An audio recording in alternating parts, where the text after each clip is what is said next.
Typically, when you first start drawing, your signature is really big.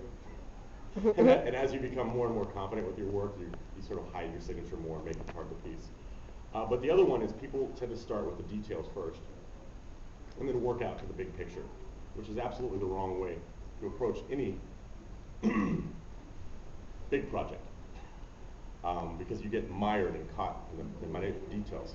I look at people's portfolios and they start by drawing the highlight on someone's eyeball. And then they draw the eyelashes, then they work their way out, and then the last thing they draw is the actual room that, or the setting that the character they're drawing is sitting in. So generally, when drawing, and I think the more mature and confident you get as an artist, you really think big picture first. You think, where is this scene that I'm creating taking place? And then the characters need to fit in that scene, and then maybe, if it's even necessary, you go down to the glint in the eye. So in the case of something like the Molting or Repo, which is big, there's going to be 12 issues to this. Each one's about 35 to 40 pages. So when it's all said and done, it's about 450 pages of full color illustrations. It's a lot of work. It's a lot of work even if I don't mess up on a single panel, right? The last thing I want to be doing is figuring it out as I'm drawing, which is going to mean tons of additional work. I'll end up drawing 800 pages to make that 400 finally work. So it already starts with the story, and I'll actually show you, because I don't think most people get to see this typically.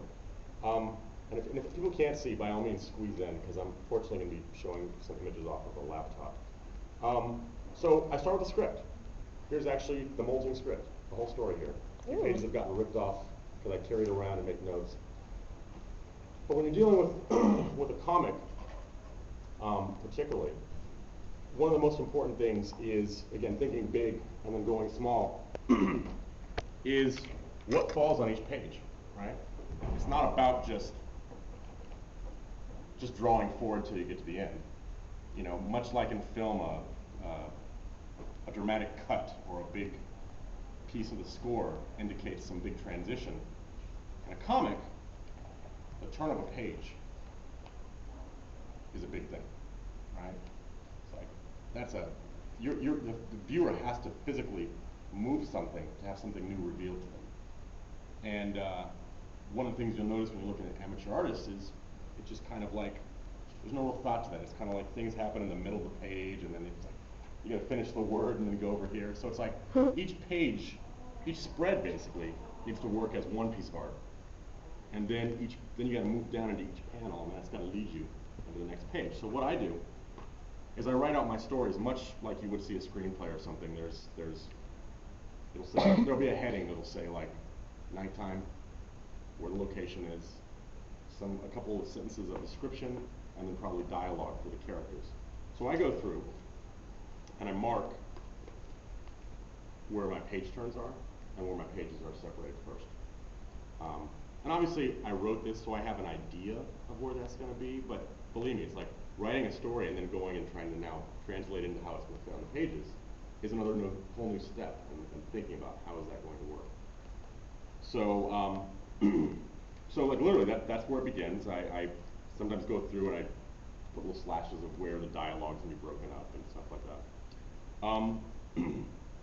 And like I said, it always begins with the big picture. So typically if you read a movie script, and my comic script is really not that different, when you start a scene, the first thing that's listed is the location. Like in this case, I list a chapter title, and then it says interior Preskin house,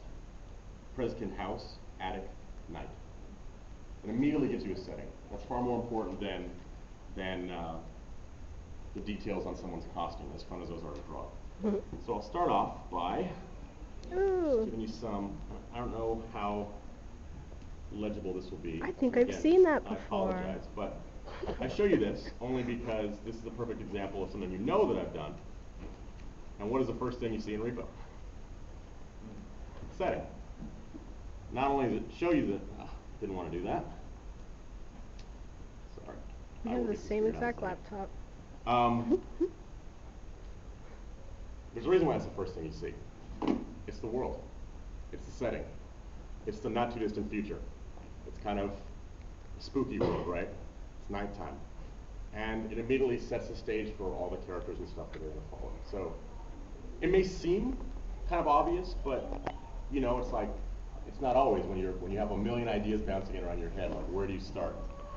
So I'll show you some stuff actually that was cut from Repo, just for those of you that are fans might get a kick out of it.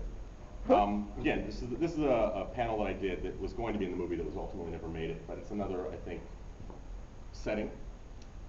And the cool thing about this one, it's an alley, kind of like Zydrate Alley or Hooker Alley, whatever you want to call it. Where Grave Robber lives. Grave Robber's Alley. But the funny thing is I drew this before any set piece was ever made. And if you look at it, especially now, excuse you, and welcome. You'll notice it looks very much like what was built in the film, and so it's pretty cool as an artist to just kind of like bang something out like this, and then a few months later, I mean, I wouldn't be surprised if they took some of the literal graffiti that I wrote on the side. Oh, wow. But anyway, there's another one. All right. Ooh.